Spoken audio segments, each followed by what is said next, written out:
Hello champions, कैसे हैं आप सब लोग? All good, great.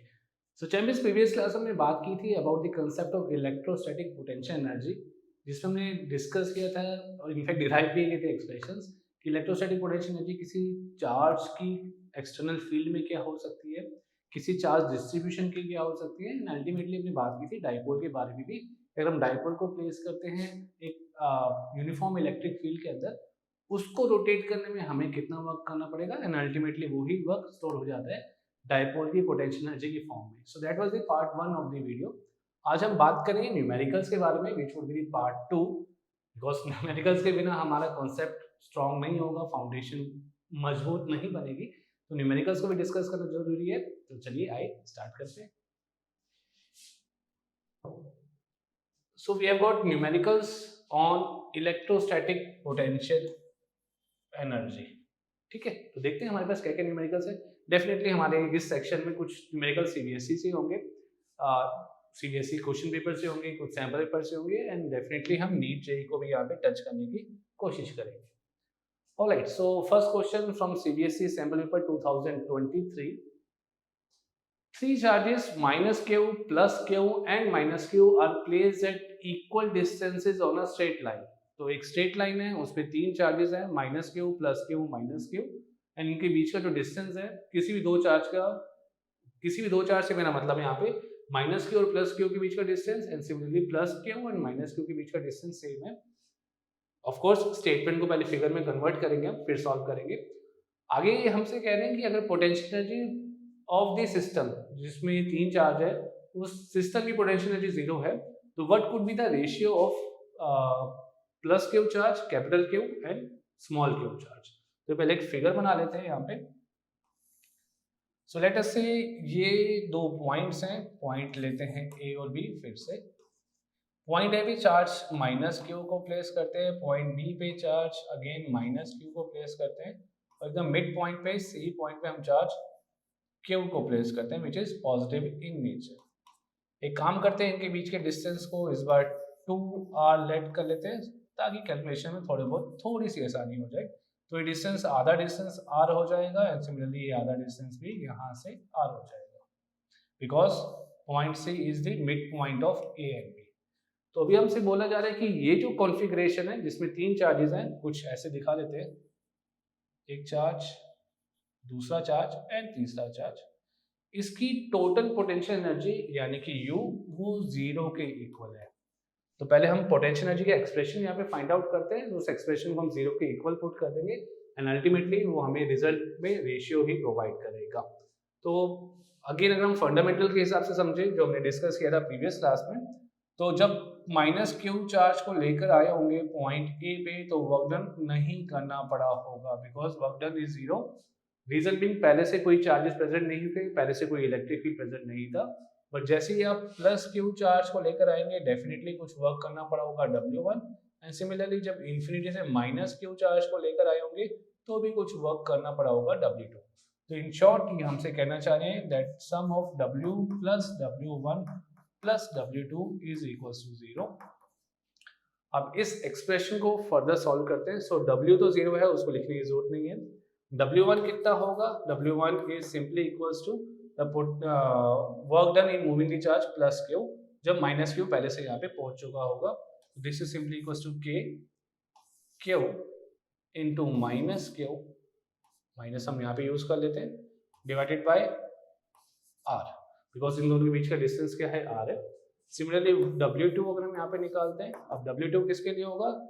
Charge minus Q के लिए, जिसको पॉइंट बी पर लेकर आना है, और ये दोनों चार्जेस पहले से ही यहाँ पर आके बैठे हुए हैं, तो इन दोनों का पोटेंशियल कुछ यहाँ पर पहुंच रहा होगा। That will be simply K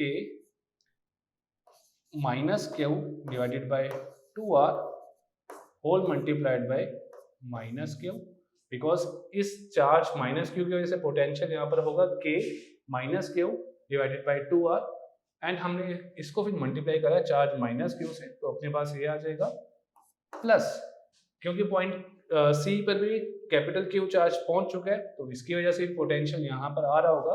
that will be equal to K capital Q divided by distance r whole multiplied by minus of K।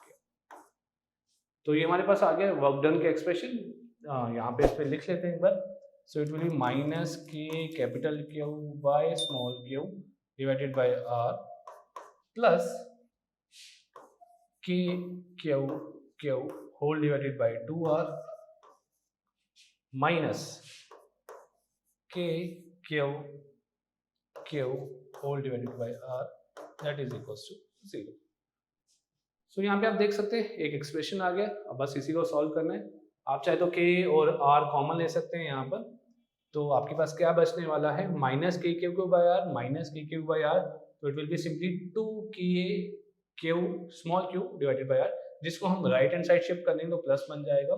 So we can simply write K Q Q divided by 2r is equals to twice of K capital Q small Q divided by. तो यहाँ से आप के small Q cancel out कर सकते हैं, एक are को भी कैंसिल आउट कर सकते हैं.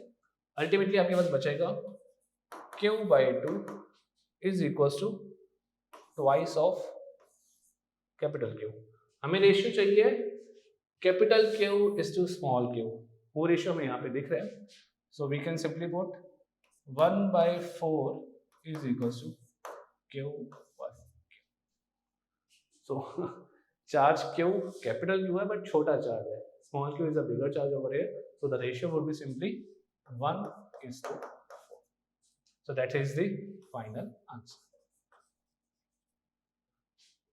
Easy. तो CBSE sample paper question. Again हम बेसिक से चले. यहाँ पे फिगर बनाई. जो हमारे बेसिक्स कहते हैं कि पहले चार्ज को लाने के लिए कोई वर्क डन नहीं, दूसरे चार्ज को लाने के लिए वर्क डन, तीसरे चार्ज को लाने के लिए और ज्यादा work done. According to the formula work is simply equals to potential multiplied by charge. उनका हमने यहाँ पे यूज करा. पहले इन तीनों की वैल्यूज को निकाला, सब्स्टिट्यूट करा, इक्वल टू 0 डाला as per the question and finally our answer is the ratio which is 1:4. चलते हैं आगे. Okay, again question from CBSE question paper from the year 2015.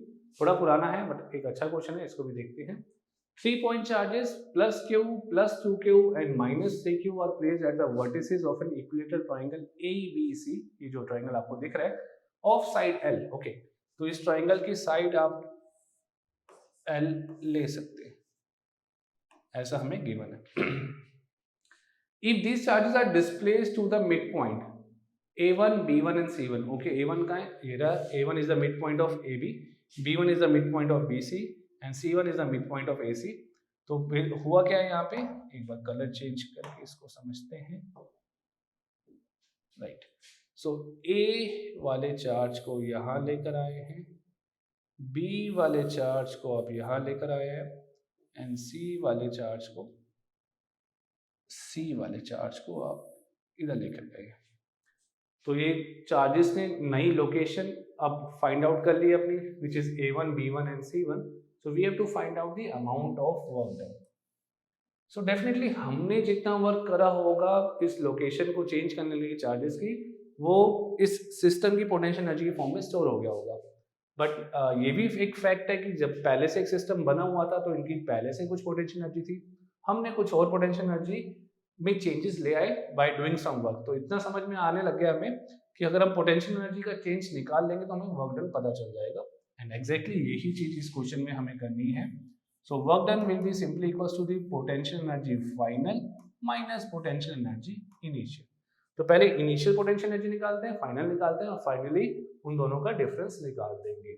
So what will be the initial potential energy? This will be equals to, again आप किसी भी charge को पहले ले आइए. जैसे हम लेट कर लेते हैं हम प्लस क्यू चार्ज को, जो कि पॉइंट ए पर प्लेस है, उसको पहले लेकर आए तो उसके लिए वर्क डन 0. बी चार्ज को हम बाद में लेकर आए तो उसके लिए कुछ वर्क करना पड़ेगा. That is simply equals to K into Q divided by distance L whole multiplied by 2q plus. अब हम C चार्ज को लेकर आए, कहाँ से लेकर आए, अगेन इन्फिनिटी से लेकर आए. तो C पॉइंट पे पोटेंशियल दोनों का पहुंच रहा था, A और B का. सो A की वजह से potential would be simply K capital Q divided by the distance which is the length plus B point पे जो चार्ज है प्लस 2q, उसकी वजह से यहाँ पे potential that will be equals to K into 2q whole divided by length L and this complete thing is multiplied by the charge जिसको लेकर आए गए दैट इज -3Q। एक बार थोड़ा इसको सॉल्व कर लेते हैं।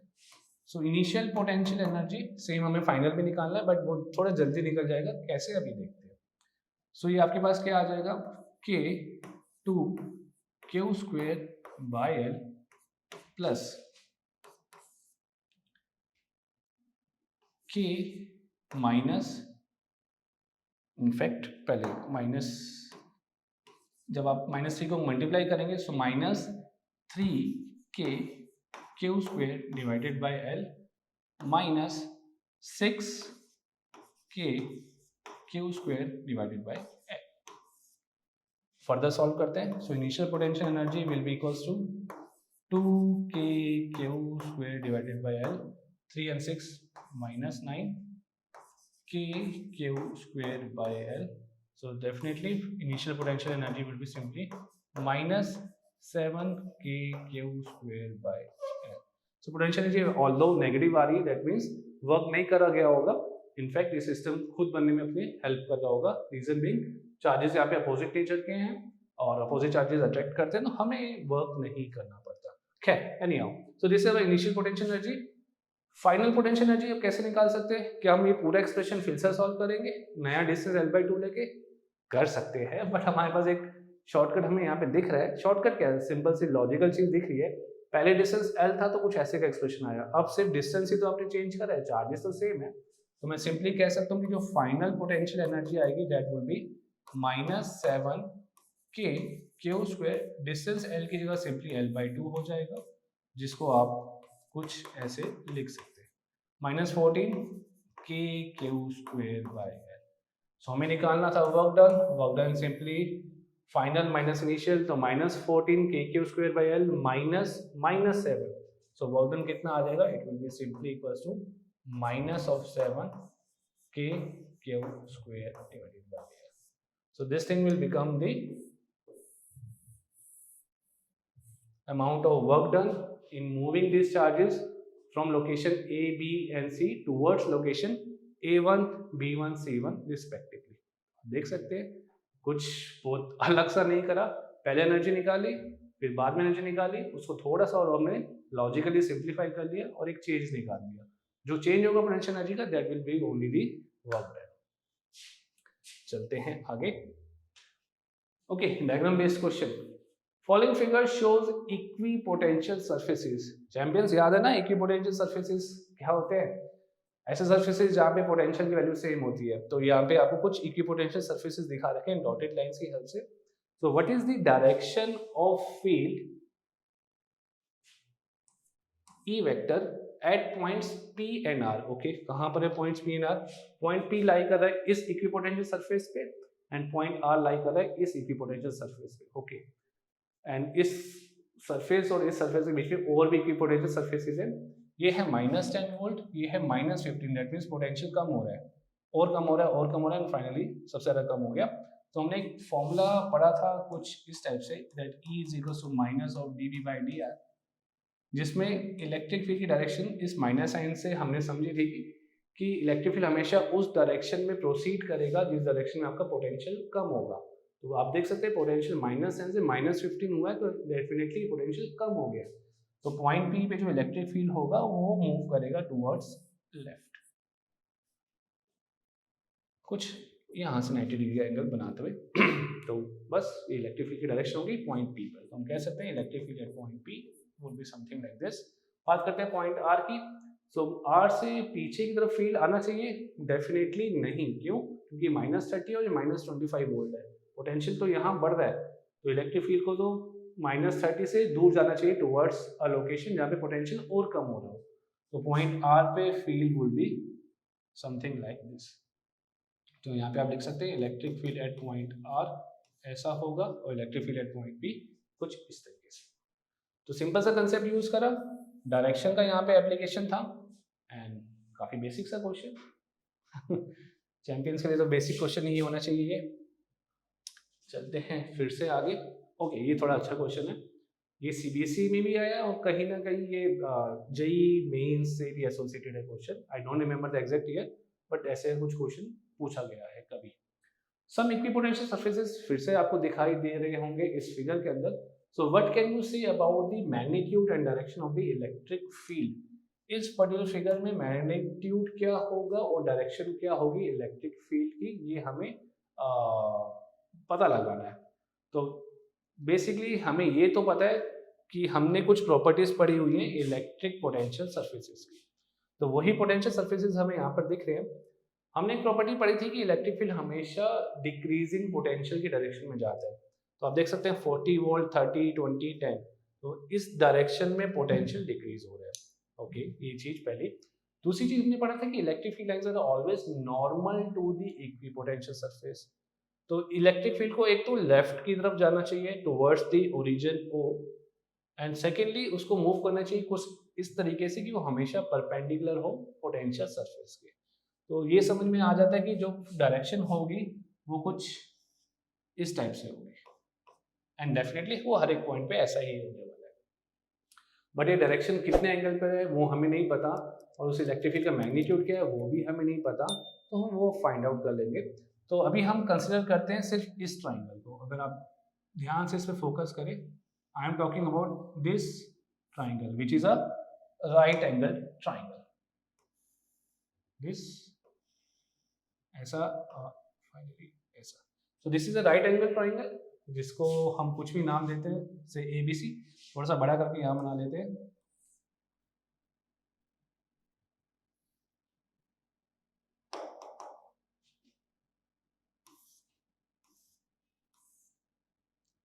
Say this is point A, this is point B, this is point C। ये एंगल है आपके पास 30 degree, 40 centimetre and 30 centimetre, because यहाँ पे डिस्टेंस है सेंटीमीटर में, तो ये लेंथ हो जाएगी सिंपली 10 सेंटीमीटर। डेफिनेटली इसको मीटर में कन्वर्ट करेंगे आगे जाके।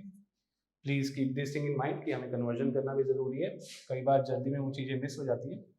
So in this right triangle we can say CB, which is the perpendicular distance between two equipotential surfaces। हमें यही distance चाहिए था, ये हमारे पास है।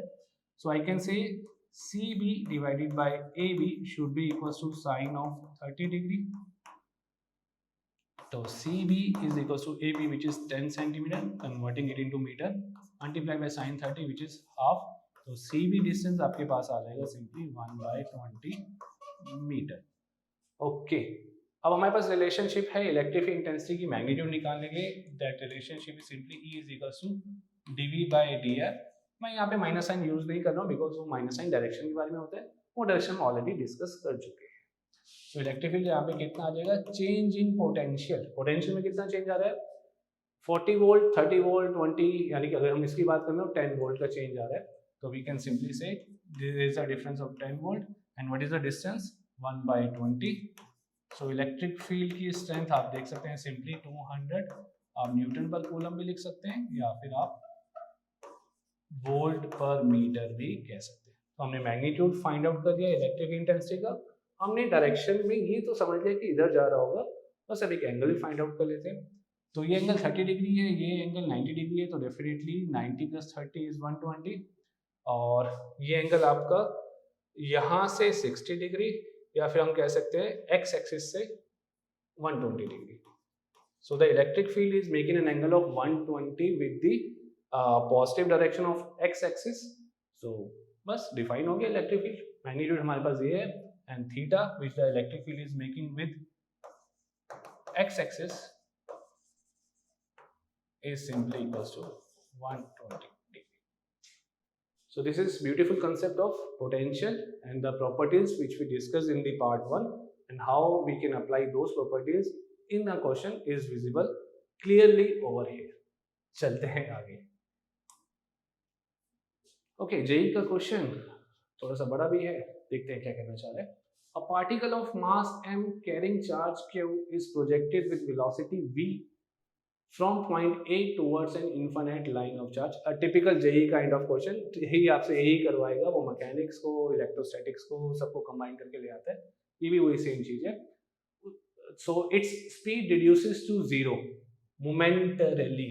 थोड़ी देर के लिए उसकी स्पीड, एक इंस्टेंट के लिए उसकी स्पीड 0 हो जाती है पॉइंट B पर पहुंच के, which is at a distance of a/2 from the line of charge। If another particle of mass m and charge -q is projected with the same velocity v from point A towards the line of charge, what will be its speed at point B? Okay, काफी सारे points और charges, तो पहले figure बना लेते हैं। हमारे पास है एक लाइन, कुछ इनफाइनाइट लाइन दिया हुआ है शायद, हाँ, इनफाइनाइट लाइन ऑफ चार्ज। यहाँ से एक पॉइंट लेते हैं B, एक पॉइंट लेते हैं A, पॉइंट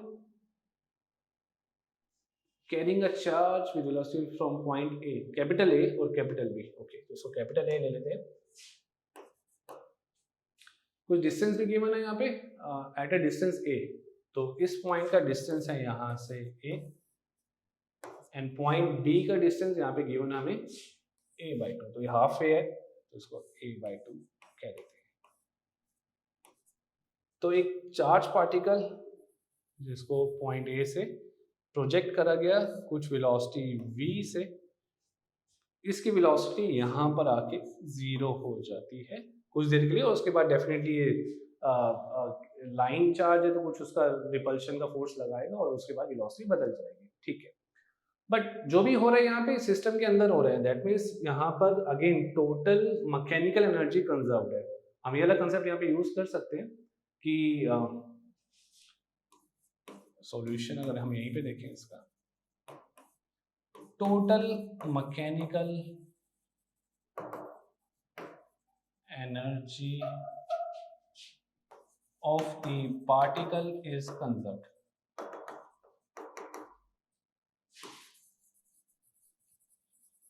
तो हम कह सकते हैं sum of kinetic energy initial and potential energy initial, potential energy कौन सी, electrostatic potential energy, should be equals to kinetic energy final plus potential energy final. इस बेसिक कंसेप्ट हम यूज करेंगे, ये अल्टीमेटली हम इसको ऐसा भी कह सकते हैं, change in kinetic energy plus change in potential energy should be equals to 0।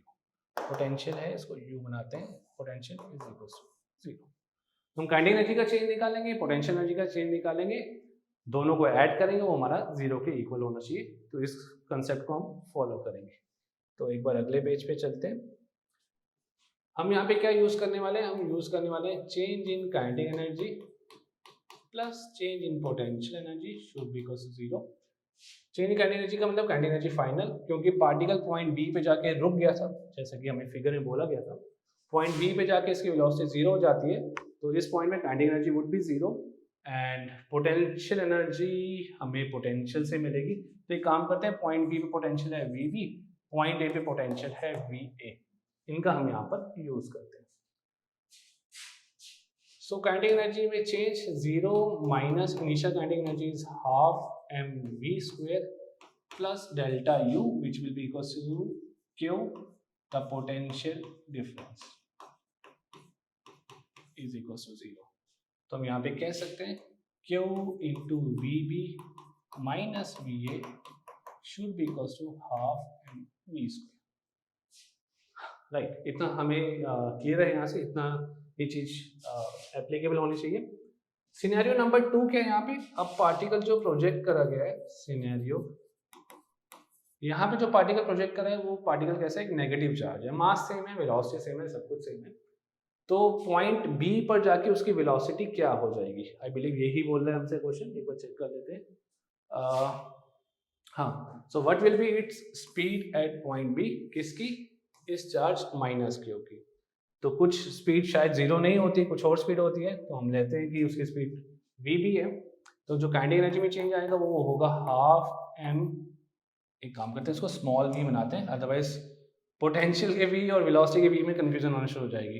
तो स्मॉल v बनाते हैं इसको, potential velocity at point b square minus half m, velocity at point a आपको याद होगा वो v के बराबर ही था, क्वेश्चन में गिवन है, square plus potential at point B minus potential at point A multiplied by the charge Q. गलती मत करिएगा चैंपियंस, माइनस क्यू चार्ज, ये चेंज हो जाएगा यहाँ पे। सो काइनेटिक एनर्जी में चेंज प्लस पोटेंशियल एनर्जी में चेंज इज इक्वल्स टू 0। थोड़ा सा सिंप्लीफाई किया जाए, so half m VB square minus half m V square V square is equal to, ये चीज अब राइट साइड चली जाएगी और ये बन जाएगा Q times of V B minus V A. So this is our equation number 2 and this is our equation number 1। तो इक्वेशन 1 और 2 में कुछ सिमिलरिटी दिख रही है, डेफिनेटली इसका ये वाली साइड मैच कर रही है इसके साथ, तो हम कंपेयर कर सकते हैं दोनों इक्वेशंस को। सो comparing equation 1 and 2, so what we can say half m velocity at point B square minus half m velocity at point A square is equals to half m velocity at point A square. So it will become half m v b square is equals to half plus half, ये चीज उधर जाके add हो जाएगी, simply mb square. So m gets cancelled. vb square is equals to 2 times of velocity square. So velocity at point B is root 2 times velocity at point A, यानी कि जिस velocity से आपने प्रोजेक्ट करा negative charge particle के लिए वो velocity बढ़ जाएगी और वो रूट 2 टाइम्स हो जाएगी। सिंपल सा रीजन, नेगेटिव चार्ज है, पॉजिटिव चार्ज की स्पीड धीरे होती है क्योंकि सामने जो लाइन बैठी थी वो भी पॉजिटिव थी, तो नेगेटिव चार्ज की वेलोसिटी तो बढ़ेगी ना, बिकॉज एक तो उसकी पोटेंशियल एनर्जी में चेंजेस आ रहे हैं एंड दूसरा आपने काइनेटिक एनर्जी तो उसको प्रोवाइड करी थी। तो सिंपल सा आंसर। ठीक है, अच्छा क्वेश्चन था जेई का। एक बार आप फिर से वीडियो को पॉज करके इसको खुद से ट्राई कर सकते हैं एंड समझ सकते हैं इसको। जहाँ पे भी परेशानी आए please ask me in the comment section. चलते हैं आगे। ओके, सीबीएसई सैम्पल पेपर फिर से एक अच्छा क्वेश्चन होते हैं। चमिस सैम्पल पेपर से क्वेश्चंस मैं डेफिनेटली नेक्स्ट क्लास में इनकॉर्पोरेट करना शुरू करूंगा। एनसीईआरटी एग्जाम्पलर के क्वेश्चंस नीट एंड जेईई को तो हम टच कर ही रहे हैं, तो ये अच्छे क्वेश्चंस होते हैं जो आपके फंडामेंटल्स को चेक करते हैं, तो इनकी प्रैक्टिस आपको जरूर करनी चाहिए। तो देखते हैं क्या कहना चाह रहा है ये वाला question. Question number 6, find the amount of work done in rotating an electric dipole of dipole movement which is given to us as 3.2 into 10⁻⁻8 coulomb metre from its position of stable equilibrium। okay, अब यहाँ पे stable equilibrium की position ऐसा word लिख दिए तो हमें कुछ इसका डेटा पता होना चाहिए। आपको याद होगा हमने डिस्कस किया था स्टेबल इक्विलिब्रियम में थीटा की वैल्यू कुछ होती है to the position of unstable equilibrium. तो स्टेबल इक्विलिब्रियम से अनस्टेबल इक्विलिब्रियम में शिफ्ट करना है इस डाइपोल को रोटेट करके एक यूनिफॉर्म इलेक्ट्रिक फील्ड में जिसकी इंटेंसिटी गिवन है। तो कुछ पैरामीटर्स है यहाँ पे देख लेते हैं। Dipole moment, solution, dipole moment is given to us 3.2 into 10⁻⁻8 coulomb metre. Position of stable equilibrium that is θ1। θ1 is stable equilibrium में θ1 होता है 0 degree. θ2 which is the position of unstable equilibrium, unstable equilibrium होता है 180 degree के angle पर, ये हम अच्छे से जानते हैं। इलेक्ट्रिक फील्ड की इंटेंसिटी यानी कि E वेक्टर का मैग्नीट्यूड हमें गिवन है which is equals to 10⁴ newton coulomb inverse. तो अभी क्या करना है, हमें फाइंड आउट करना है amount of work done. Okay, so work done फिर से वही चीज, वर्क डन हम जानते हैं कि जितना भी वर्क करा जाएगा वो सारा का सारा वर्क स्टोर हो जाएगा डाइपोल की पोटेंशियल एनर्जी की फॉर्म में। तो मोर और लेस हमें पोटेंशियल एनर्जी के बारे में बात करनी है, वही निकालना है। So we can directly use the formula, potential energy is simply equals to PE cos of θ1 minus cos of θ2। ये फॉर्मूला हमने प्रीवियस क्लास में डिराइव किया था। So potential energy is, I believe अब सारे पैरामीटर्स गिवन है, values put करते हैं। सो 3.2 into 10⁻⁻8 multiplied by E which is equals to 10⁴ cos of 0 degree minus cos of 180 degree। cos 0 is 1 minus cos 180 is -1, 3.2 into 10⁻⁻4। तो potential energy यानी कि work done ये आपके पास कितना आ जाएगा, 1 minus 1 is +2, 2 into 3.2 is 6.4 into 10⁻⁻4। We are finding out energy, energy has to be in joule। So this is the amount of work done which is equals to 6.4 into 10⁻⁻4 joule. यहाँ पे अलग सी चीज जो इसको सैम्पल पेपर में लेकर आती है इस क्वेश्चन को, वो ये चीज है इन्होंने एंगल्स को मेंशन नहीं करा, सिर्फ इक्विलिब्रियम वाली कंडीशंस को मेंशन करा। तो ये आपको क्लियरिटी होगी कि कब इक्विलिब्रियम में होता है स्टेबल वाले और कब इक्विलिब्रियम में होता है अनस्टेबल वाले, तो फिर आप इस क्वेश्चन में आगे प्रोसीड कर पाएंगे। ठीक है, चलते हैं आगे। ओके, आगे नथिंग, सो दैट्स इट। ये सब हमारे क्वेश्चंस थे based on electrostatic potential energy. I believe ये क्वेश्चंस आपको अच्छे लगे होंगे, समझ में आए होंगे। ऐसे ही क्वेश्चंस आप और प्रैक्टिस कर सकते हैं अपनी एनसीईआरटी बुक से, एनसीईआरटी एग्जाम्पलर से, and please also try to do some PYQs from NEET examination and JEE examinations. Definitely हम क्लास में तो कवर अप करेंगे, बट वीडियो को बहुत लंबा नहीं बना सकते हैं। आपका इंटरेस्ट भी बना रहना चाहिए, तो हम सारे क्वेश्चन डिस्कस नहीं करेंगे, but definitely in future upcoming videos I will coming up with PYQs only. हम कुछ वीडियोस ऐसे भी करेंगे यहाँ पे जहाँ पे हम सिर्फ पीवाईक्यूज के बारे में डिस्कस करेंगे। तो तब तक आप इनको रिवाइज कीजिए, नए क्वेश्चंस ट्राई कीजिए, डाउट्स आए तो पूछिए, वीडियो को लाइक कीजिए, चैनल को शेयर कीजिए, सब्सक्राइब कीजिए अगर आज आप नए आए हैं तो। So that's all for the class today. Keep learning, keep studying. Bye bye and take care.